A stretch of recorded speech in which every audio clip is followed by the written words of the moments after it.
Konsolenkino, der Podcast über Filme, Games und alles dazwischen.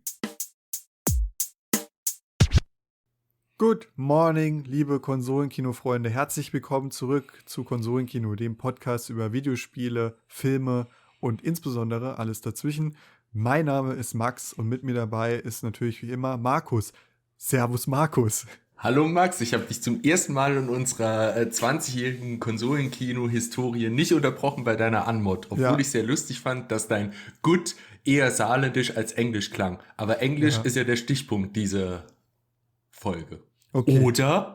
Ja, ich denke schon, denn, pass auf, vor ein paar Wochen ist uns plötzlich eine Information reingeflattert, die wir als Konsolenkino nicht ignorieren konnten, nämlich zu dem jetzt erschienenen Horrorspiel The Callisto Protocol gab es einfach einen offiziellen Podcast namens The Callisto Protocol Helix Station und vielleicht ist Podcast auch der falsche Begriff, wie wir im Gespräch später festgestellt haben, nennt man das wohl eher Audio-Drama, Audio-Play oder wie im Deutschen Hörspiel oder Scripted Podcast.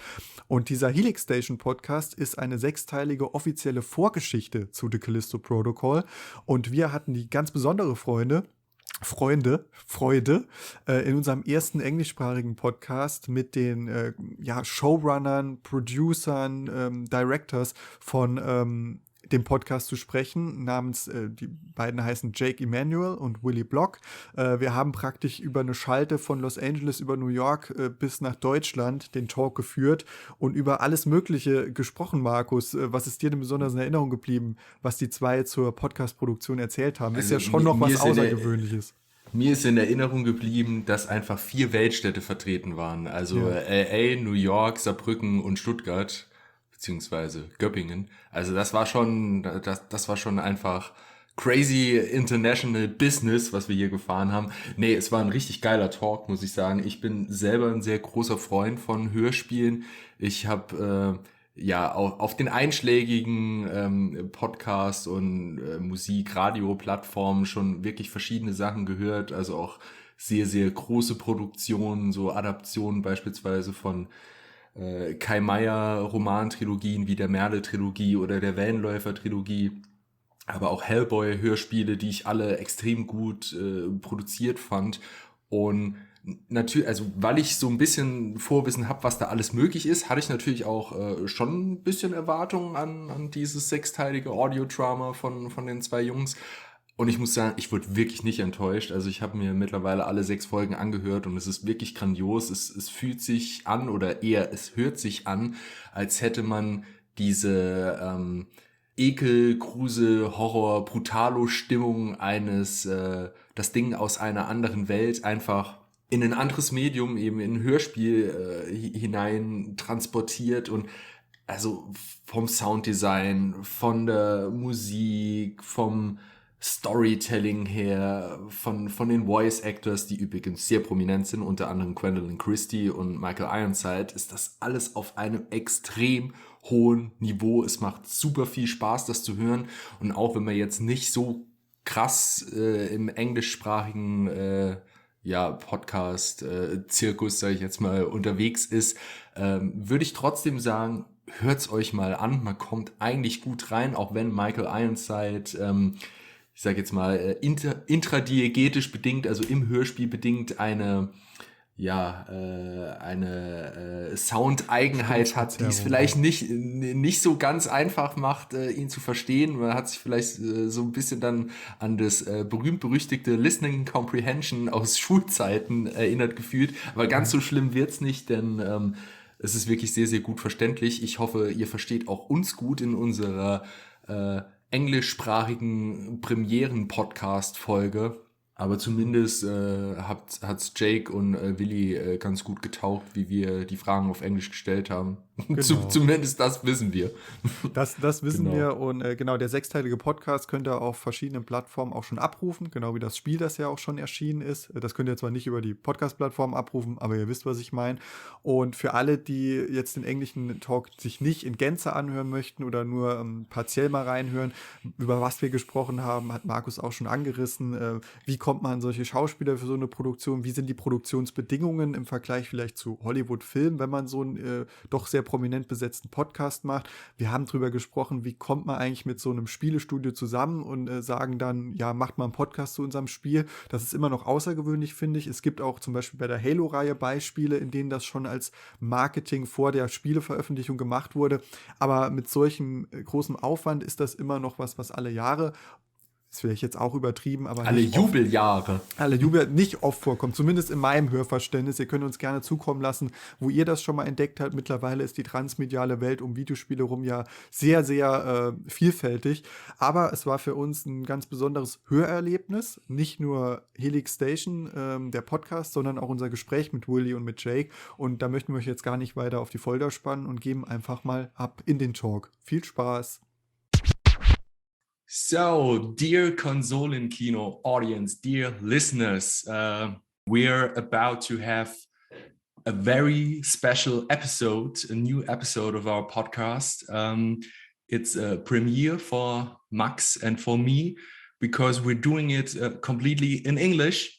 And the occasion is that we invited the two talented Jake Emanuel and Willie Block, the showrunners of the Callisto Protocol Helix Station, a 6-part audio drama, audio play / podcast.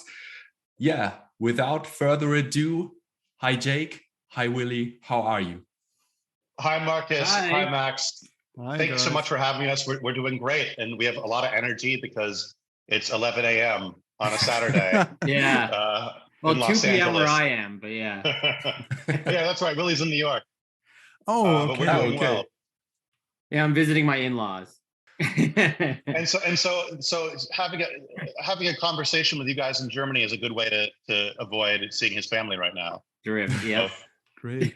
No, guys, we wanted to talk to you because it's so interesting that you guys were making a podcast to a game, which I don't know. We talked about this before. It's unusual, at least for us, that you create a podcast to expand the lore of a video game. That was new for us. And the last episode, it's a 6-part episode podcast. The last episode was released a couple days ago, December 1st, I guess. And how was the feedback? I read on Reddit a comment where people said, man, this is so good, they should make a movie out of this. And a lot of people commented that they never listened to scripted podcasts before, and this was their first time, and they loved it. But how was the feedback for you? Listen, we really like that idea of turning it into a movie. Please comment and send that to Striking Distance Studios. We're all for it. Send that idea to Netflix and Amazon, and you know, for us it's really exciting when we hear that people are new to the format of audio dramas. And, you know, our goal is very much so just that we're storytellers in the way that we also have a background in writing movies and TV. And we have a TV show and a movie coming out in 2023. But I would say that the similarity is that our goal across every format is we want people to listen in, follow through the end. And so when we hear people say, oh shit, like what a cliffhanger, I have to listen to the next episode, that makes us happy. It makes us happy that people are engaged and want to listen through to the very end. And also we love that people are excited about the format. We love audio dramas. You know, our other background is in making these. The first one we made was in 2019. It's called The Edge of Sleep. Second season is coming, end of the year. Second season's coming in 2023. There's also a TV show coming and a book, but we were, because of The Edge of Sleep, we were approached by Striking Distance to make the Callisto Protocol Helix Station, but it was a very new experience for us as well, working with them to establish some lore that's built into the world of Callisto Protocol. And so we all kind of were working on this together, doing this project for the first time, working with Striking Distance and Crafton and Godfrey Dadich Page to do this project. And, you know, we're just thrilled if people enjoyed it and were engaged. Yeah, you know, it was really interesting. Like, we had partners who were very, very supportive of us. It was very challenging as they were developing the story to the game to simultaneously be developing a separate story. I think that, the show turned out really great, and overwhelmingly the response has been very, very good. I think people really, really like it. As far as audio dramas go, it's interesting because coming from a storytelling background the way we have, it's really interesting to just like focus on where someone's attention can be just in like their own mind when they're listening to something, as opposed to having to rely on what you can see.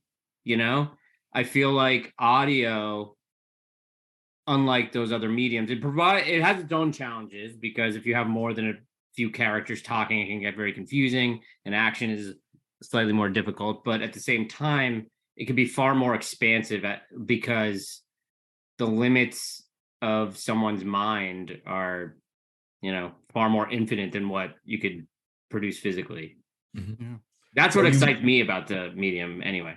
So you mentioned that it's quite a challenge to draw the attention of the audience towards the story. So the Callisto Protocol has been described as a spiritual successor to the Dead Space series, which of course is because of on the one hand Glenn Schofield as a creative director and his team of Striking Distance, which consists of people who already worked together with him on the first Dead Space. Dead Space is a series that's extremely visceral, graphic, violent, gruesome, you name it. And it's a series that's in the tradition of space horror movies like the Alien series, or body horror like John Carpenter's The Thing, which I really love. And so we wondered, how difficult was it to apply the feeling of dread and sheer terror of an audiovisual medium and an interactive medium like a video game to an audio drama that is only relying on sound design, music, and voice acting, and the three-dimensional immersive audio. Yes, I think there's. I love this question. This is a great question. I think so too. Thank you. I think there's two different challenges that we had with this particular story in this project. And Willie, you might feel a little different than me, or might but the first challenge, which is very specific to the Callisto Protocol, is as we were developing the series, all of the writers of the Callisto Protocol, the game, were still developing the game, working as hard as possible to get the game for the release date. So it's not like we got a sneak preview of the game. It's not like we got to play the game beforehand. So it was only through really intense conversations and communication with the writers of the game for us to be able to understand the spirit of their tone and what they were trying to achieve. And as you could imagine, that's very difficult. Like imagine if we were doing a podcast about, Lord of the Rings, but we were never allowed to read the book or see the movies, and we were just creating it by what people are telling us it's about. So it was that was one challenge, but we were lucky that Striking Distance was available to answer any questions we had. We were given probably 100 pages of lore to sort of read. And so it was almost like, having to study and try to understand the game and the worlds they've built before ever getting to play the game or have that experience. And so that was challenge number one. Challenge number two is you're talking about particularly the challenges of horror in the audio medium. And so I think that there are some pros and cons. The difficulty is you can't be there. Listen, there's a lot of fucking action in the Helix Station. Action scenes we're very proud of, but action is very challenging because there are no visual cues. So a lot of the dread, a lot of the intensity has to be what the characters say to each other. It has to be characters not trusting each other through the dialogue. And the action scenes have to be short, fast, very easy to understand.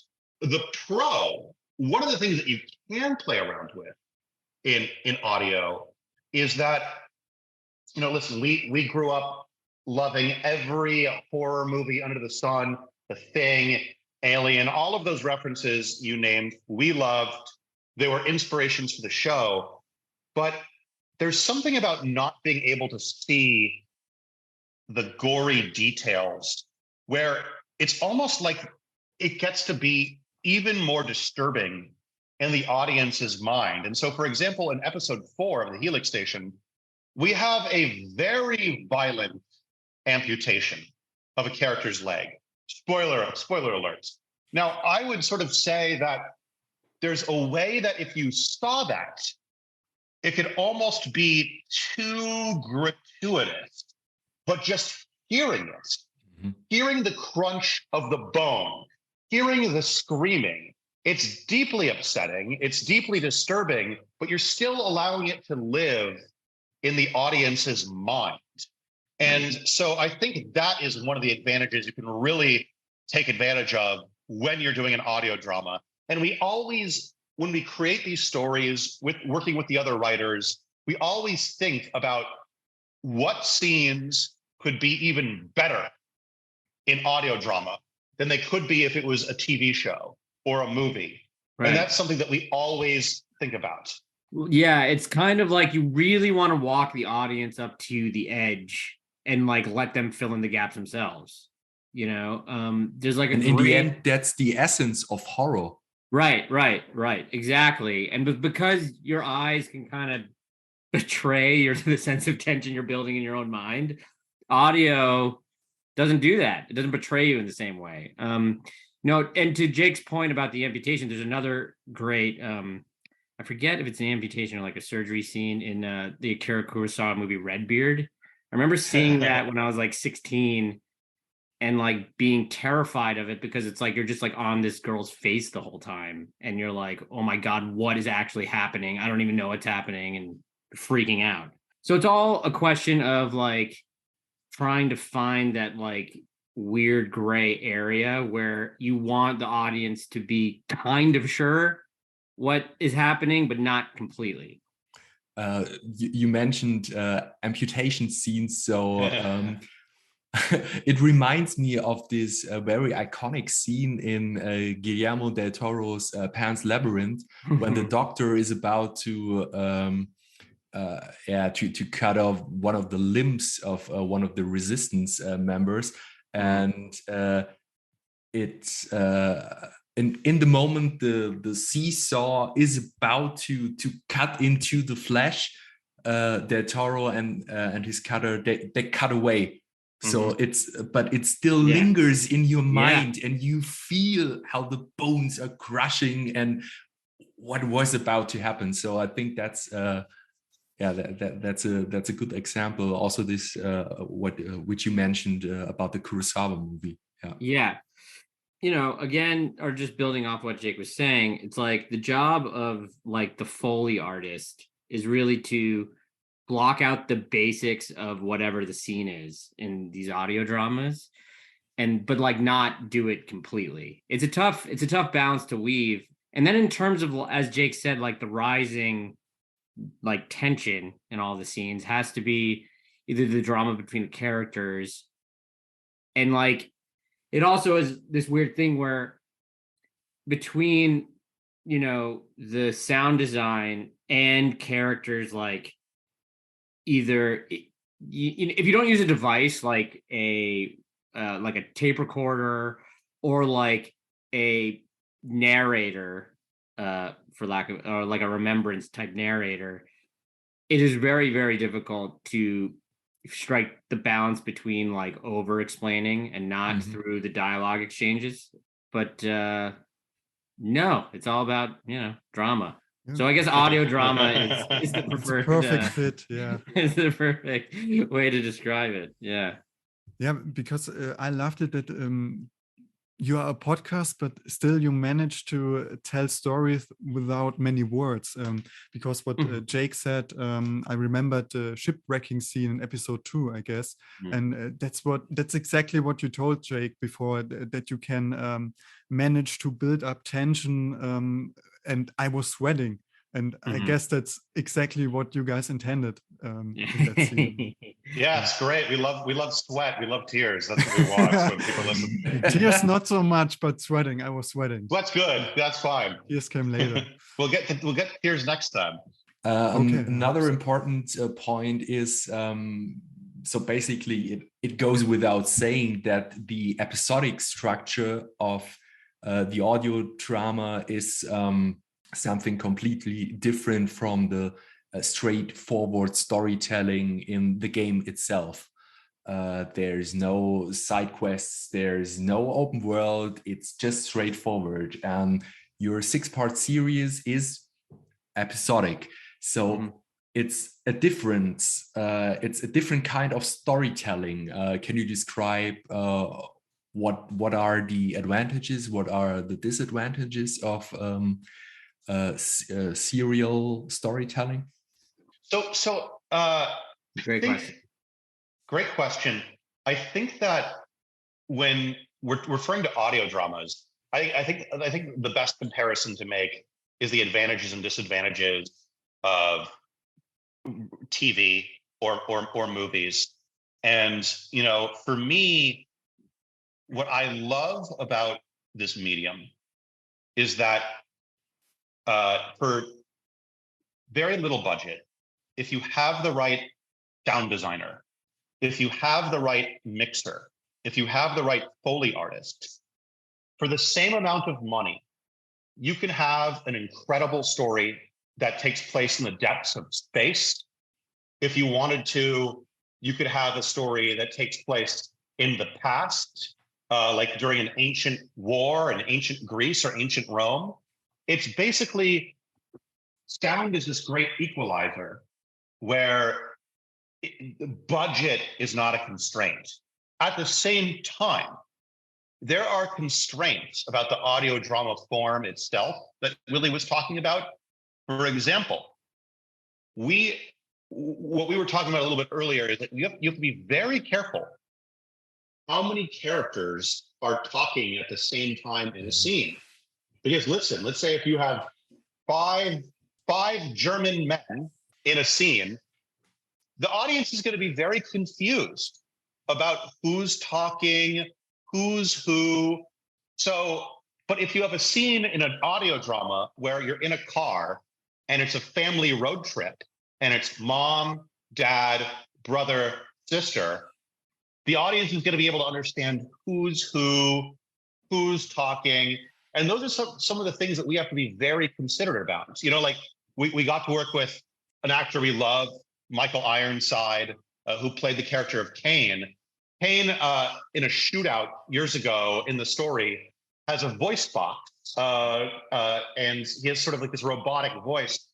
Part of that is we thought it was really cool and interesting, but also on a practical sense, we're like, this is going to help distinguish Kane from the other characters in the show. We have to be very cognizant that you always know who's talking. And because audio dramas have to be so character-based, you have to focus on distinct voices, make sure that the characters are really coming to life, feel like the drama works between all of them. And so it's sort of this interesting, not a contradiction, but audio dramas can be very large and epic in scope. Like we said, they could take place in outer space, but simultaneously, they have to be kind of intimate and revolving around this small group of characters at the same time. just to kind of address like the difference between like the linear storytelling that like the audio drama is, and like how a video game is kind of like telling it in these, it's this weird like kind of grassroots is the only word that's coming to my mind about it. It's like this groundswell of like the story in the world that happens in these kind of like open sandboxy games. And I think for this particular story, because we were also tied to the world of Callisto, and it was going to be the first thing people were seeing of, you know, this world that Striking Distance was building. I think telling a very like linear story in that world builds a better picture of it than doing like little snippets here and there, because it's almost like if we were only doing 6 20-minute like episodes and each one's a new character somewhere else, I don't know if you would get as much of a sense of like the universe. Like it wouldn't be as strong, because we also did it all just depends on like, you know, what the goal is with the story you're telling, really. Because we also did like a Tales from the Crypt style audio drama called Bad Vibes, and that worked also very well. But then we did 8 of those. Again, like in my mind, if you know, when we were at the early stages of development, I remember someone was talking about doing like, you know, these one-offs with like different characters, and I just thought that the world would not have been as clear if you were doing little mini stories like all over the Jovian system or something like that. How much creative freedom did you get when creating a story? Because you mentioned earlier that you get like a sneak peek of what the game is going to be. Yeah, how much freedom did you have when creating this? And were there certain plot points or that you had to implement into the game? Or yeah, just... You know, it was interesting. Creative freedom is not a term I would use for projects like this, because there's so many people involved and there's so many collaborators. And I would say that like the challenge was obviously this had to really tie in to the game in many ways, you know. But at the same time, we felt like, and Striking Distance agreed that it had to also be its own story that stands on its own, so that if you never even played the game, you'd still be able to enjoy Callisto Protocol, Helix Station. So that was always sort of the goal in mind, and that was sort of like the back and forth that we always discussed with Striking Distance in the writing stage. You know, and as Jake said, it's like when you know, it's decision making by committee a lot of the times, but you know, it was really important that like, so like, you know, it was also very supportive, you know, like it wasn't like a super combative or tenuous relationship we had with any of our collaborators. But no, it was tricky because, you know, we would have like long conversations about what was important, what wasn't, you know, stuff like that. So yeah, freedom's not the word I would use, but you know, it still, you know, they gave us a lot of latitude when it came to, I think, like the characters and like also like, you know, the arcs and, you know, other areas. But no, it was, yeah, it was definitely a joint effort. I should say. This might be a stupid question, but in terms of fitting in, that the podcast fits into the game, can you say there are like, because I weren't able to play the game yet, but are there cues like opening doors, the sound effects from there that had to fit with the sound effects in the game? Is it that important? So you know, we were given our sound designer, Sam Plattner, was given a library of thousands of sound effects from Striking Distance from the game. Thousands. So when it came to some of the monsters, we had a great template for what they would sound like, what the design was. But what was really helpful in designing the story is Helix Station was built hundreds of years before Black Iron Prison. So because that's built into the story, things could sound different. Doors could open up differently. You know, the ambient noises could be a little bit different. Because Helix Station is isolated, you know, thousands and thousands of miles away, hundreds of thousands of miles away from Black Iron Prison, it allowed us to sort of create its own soundscapes, which was very important to us. It was very important to us that Helix Station felt like a character into itself, that it really came alive. That was, I think, the biggest priority. It's quite a unique take. Max already mentioned it before, that the universe and the lore of this new IP, the Callisto Protocol, or maybe let me put it that way, that the story of the Callisto Protocol is told in such a distinct medium like the audio medium. And usually you get to see that an IP has tie-in novels, tie-in comics, maybe also a tie-in series, tie-in web series, whatever. So we wondered, is it really necessary that every new intellectual property is able to spawn a new transmedia franchise? Necessary? Absolutely not. No. but you know, I think that in this strange landscape that we find ourselves as we would call ourselves screenwriters and filmmakers, foremost and forefront, we understand trying to reach new audiences and using a variety of different mediums to sort of tell stories in the same world. Well, I think, you know, one of the bigger things when it comes to like introducing a new IP is like they want it to be as valuable as possible, right? So creating stories and, you know, creating a lot more of it is always going to add intrinsic value to the IP. So I think that's the thinking.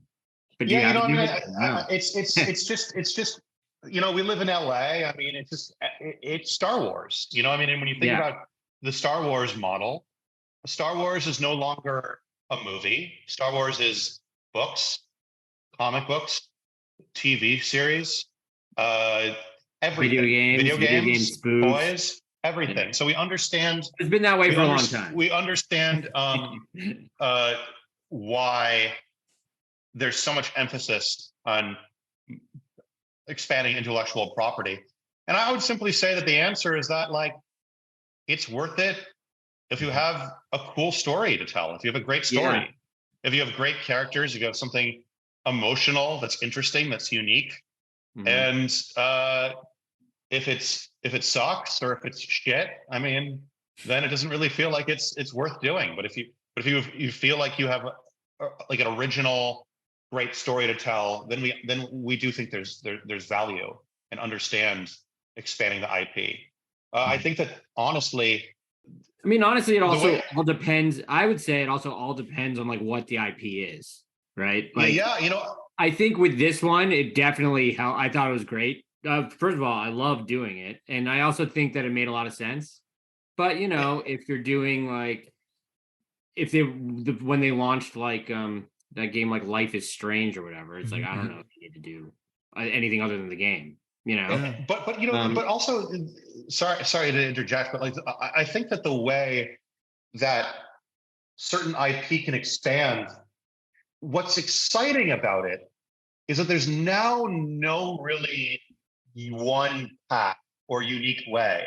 For example, I think the way that the Witcher series expanded was in the most fascinating way, because they were these books, they were these Polish books, and I know they were a beloved series, but they nowhere near reach the expanse of the games. I think that people mostly see The Witcher as in Witcher 2 and Witcher 3, the video games. And from that, there's the TV show and the animated series.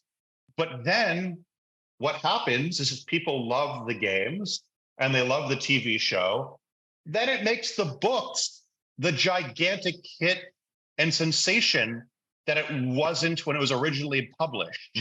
So I have seen IP unfold in really unique and exciting ways that it wouldn't have 10 years ago or 20 years ago. So the IP developed in a so to speak, in a non-traditional way.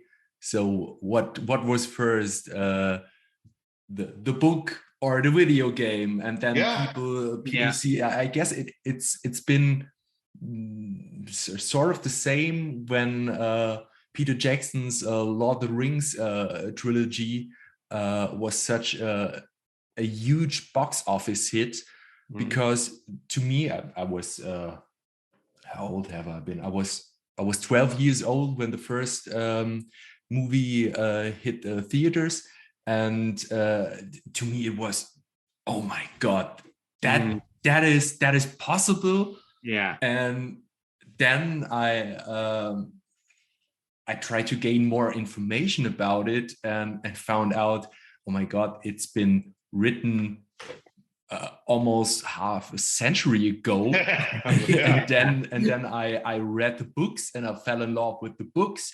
And so this is it's interesting how this development can differentiate in such a way. 100%. Yeah, it's really interesting. Yeah, I mean, like Game of Thrones, the first book came out in 1997. Right. I read the book in college, like 10 years before the show came out. And I think if you have a special story, if you have a special world, it just provides so many different outlets for people to be drawn in, to be able to respond, to fall in love. And listen, you got to fall in love with the Lord of the Rings via the movies first, and that led you back to Tolkien. All roads lead to Rome. I think that at its most successful, and it's truly special, is when it feels like the movies, the TV show, the books, where it feels like the game. There's a really special quality to everything. Yeah. And when that happens, it's just incredible. If you feel the urge to dive deeper into what has been written before, what has been done before, I think they made a good job, so to speak. Rediscovering for the next generation. It's like 100%. Yeah, absolutely. I couldn't agree more. Yeah. Guys, I want to make a switch and talk about the actors and actresses on the podcast. Sure. I just want to know how hard or how easy was it to get actors like Gwendoline Christie or Michael Ironside, which you mentioned before, to get on the show, on audio play, as we learn. Yeah, go ahead, Willie. So with audio dramas, what's nice is the time commitment is not large. so you are able to go after certain people. I mean, getting Gwendoline was a huge win. I think for our other audio shows, she was, this big star that we hadn't worked with before, and she was lovely, wonderful to work with. But I think the fact that we could record her all out in, what was it, 4 days? 5 days. 5 days is like exciting for them because they have a whole show and they don't have to like be in like covered in armor and like in mud and like on a horse. No one has to get in shape. Yeah, exactly. no one has to get makeup, no, Michael, we did in like an afternoon, Michael Ironside, but no, and you can also record people from all over the world. Yeah, we recorded. Gwendoline was in the UK, and Michael Ironside was in Toronto.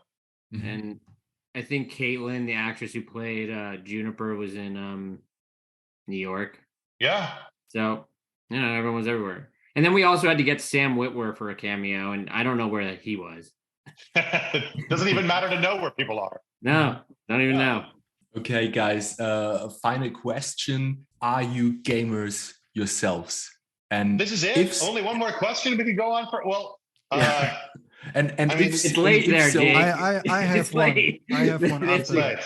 Okay, and if so, if you are gamers yourselves, what is your favorite genre and what are your favorite games? Oh my gosh. Who should go first, Billy, you or me? I usually go first. You want me to go first? Yeah. So yeah, I mean, we're guys of a certain age. So like when I was like 6 or 7 years old, my dad bought me a Sega Genesis, and like Sonic the Hedgehog was my first game. And what's fucking amazing is that like there are now like series that we've lived with for like most of our lives. And when those games come out, I'm like, I've been playing this game. I'm in my 30s. I've been playing this game since I was 12. So like I have to keep going. And like one of those is like I've been playing the Fallout games for 20 years. I played Fallout 1 and 2 when it was like Interplay. Then there was like a giant gap of like 15 years until Bethesda bought it, and there was Fallout Tactics and other stuff like that. But like when it was like Fallout 3, that was like literally a game I was waiting for like half my life. So like it's amazing to have, and I think everyone has their own series where like they've probably been playing it for most of their lives. And so we've been waiting half our lives for Kingdom Hearts 3. Yeah. Oh yeah. Yeah. And now the next one is coming. Yeah, that's incredible. So like for me that was Fallout. I love those games, and I'll play them until I'm a man who hopefully lives to his 80s and 90s. How about you, Will? Yeah, I'm kind of a big gamer too. I remember I like Jake, we're the same age. So there was a game when I was a kid that came out on Genesis that I played all the time. It was a kind of, I don't know, I don't think it was a giant hit because I don't think that they might have made a sequel to it, but I don't know. It was called Starflight, where you're like in this spaceship and you're exploring space and you're like mining for all this stuff and you encounter aliens, and it's like there's like a lot of tension every time you encounter an alien because they're going to kill you because everyone's more powerful than you are. So I'm a big Mass Effect fan, huge. And also the Elder Scrolls games since I was little. But no, I mean, I'm also like a huge Dead Space fan. I remember when Jake and I lived together, which was a while ago in West Hollywood, when that first game came out, I could only play it for like 20 minutes because I kept giving myself like a heart attack. And that was so fun. I don't know, favorite genre. I kind of like all of them. I was a huge Kingdom Hearts fan as well. I actually haven't played the new one, but I wish I had more time to play games.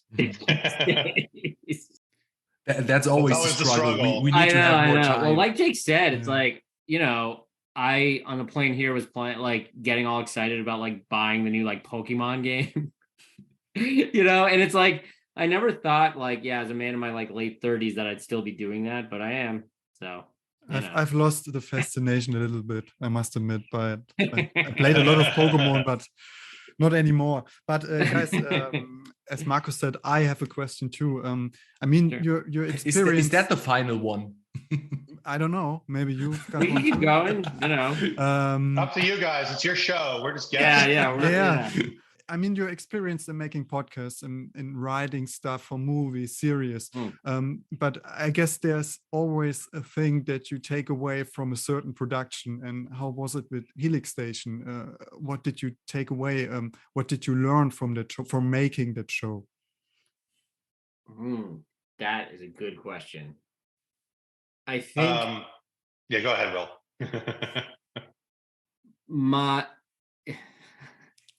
Can't say that. I learned that I learned that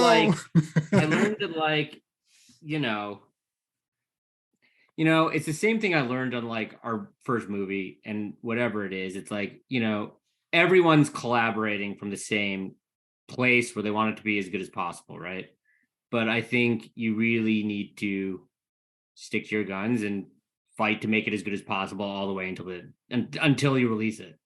For me, it's this very interesting dichotomy where there are not a lot of people who've had the opportunities to make audio dramas on this level. Without getting into too many specifics, I could say that like Helix Station was probably the most expensive audio drama ever made. And so, what's the interesting position that Willie and I are in is that we've got to make 3 of these. That's not a lot. But at the same time, we've kind of stumbled and accidentally become experts in this field because it's so young, this field, doing audio dramas on this level. So every time we do this, we are always asking ourselves, what can we try that we haven't tried before in audio? What kinds of stories can we push to tell in this space? And I think that what it really just reaffirmed our beliefs that, listen, being an artist, a writer, a storyteller in 2022, it's fucking hard because there's 8 billion people in the world. It's hard to grab people's attention.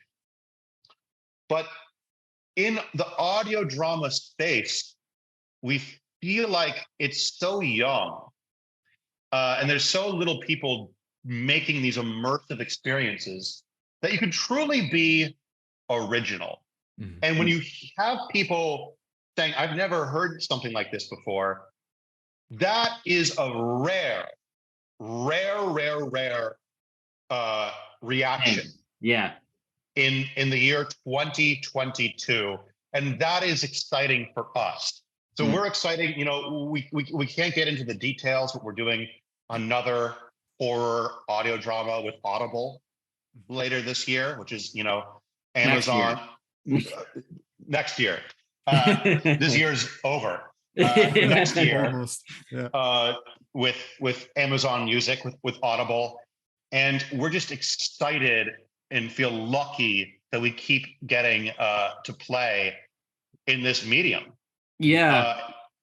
The most sage-like advice I ever got was from a guy, or being a writer in general, was from a guy named Len Wein, who created Wolverine. Oh. And I met him at his house, and he was working on like a Batman animated show. I forget which one it was, but he told me, he was like, as a writer, you're going to have a lot of different opportunities, right? And you are like, that's what somebody said. He was like, whenever you get an opportunity to publish, whether it's in a magazine, on the radio, in film, TV, take it. And I think when we did our first one of these, that was certainly what excited us. We're like, oh yeah, okay, we're going to get something made that's going to be so exciting, right? But I think that has never been more true for me. It's like, I am very excited about the future of this medium because I think, as Jake said, it's very, very exciting because I don't even think we've really scratched the surface of how interesting it can be. Do you have like a favorite episode on Helix Station? Because mine is the first one. As Jake mentioned, I played the first episode and it was like, because I'm not into scripted podcasts that much. Yeah. I'm listening to normal podcasts, and scripted podcasts was a first for me, and I listened to this and I heard that it may be the most expensive scripted podcast ever made. And I was just amazed by the quality, the top-notch quality, and that's because the first one, because it surprised me that much. How is it for you? Well, it's hard to pick your favorite baby. What I will say, let me say, in the in the transparency of being a shameless self-promoter, we would recommend to the both of you guys and everyone who's going to listen to our other audio dramas as well. If you like Callisto Helix, Helix Station, to listen to The Edge of Sleep, which is an 8-part series, and to listen to Bad Vibes, which is another 8-part series. They're all very different. What we think is really exciting about Bad Vibes is that is a horror anthology series like Black Mirror or Tales from the Crypt or Twilight Zone. But what we were particularly proud about with that one is, again, we were able in every episode, because there's no limit with budget as far as locations. One episode took place during World War I. You know, one episode was like a very heavy science fiction episode. One episode, you know, like took place, it's sort of like an exercise video that goes wrong. Like what we were really excited about is that show, I think, really showcases the variety of what you can do in this medium. And so hard to pick. We love them all. But if you're interested in hearing more immersive, there's also an episode that I particularly love in Bad Vibes, where somebody, the main character, has an insect that's in their brain, inside their skull. And we use the 3-dimensional audio so that you hear that it go, and you hear it go from your right ear, swoop around to your left ear. And then at the end of the episode, spoiler, his brain explodes and all the insects come out, all the babies come out. And so we use the 3-dimensional audio to go and have them all come out from all sides. So we're very proud of how we used 3-dimensional audio in that episode. So you can say the limitation of the medium is the big opportunity for you to do everything you can imagine. Yeah. Yes. 100%. It's you know, like on Jaws or whatever. It's like the constraints breed a lot of really interesting creativity, which is very exciting. I think that's a wrap. Okay. Thanks so much. It's been really a pleasure. It's been great talking to you. Thanks for your insights and for your patience and for your time. It's been an honor to talking to you, and it was great meeting you guys too. Thanks so much for supporting the show. We worked really hard on it, and we thought it turned out great, and we're glad that everyone's loving it. And we were really, deservedly really happy to meet you guys. We thanks for having us on. Thank you so much. So thank you, guys. All the best. You too. For your future projects and for everything that is about to come in 2023. And I'm waiting for the next show that I'm not only sweating but also crying like a baby. We'll do our best. Let's do another podcast when that next one comes why out. we never say goodbye. We say see you later. We'll see you guys later. Next time we have a show, let's talk. Okay. Okay, guys. All the best. Goodbye. Bye. Bye.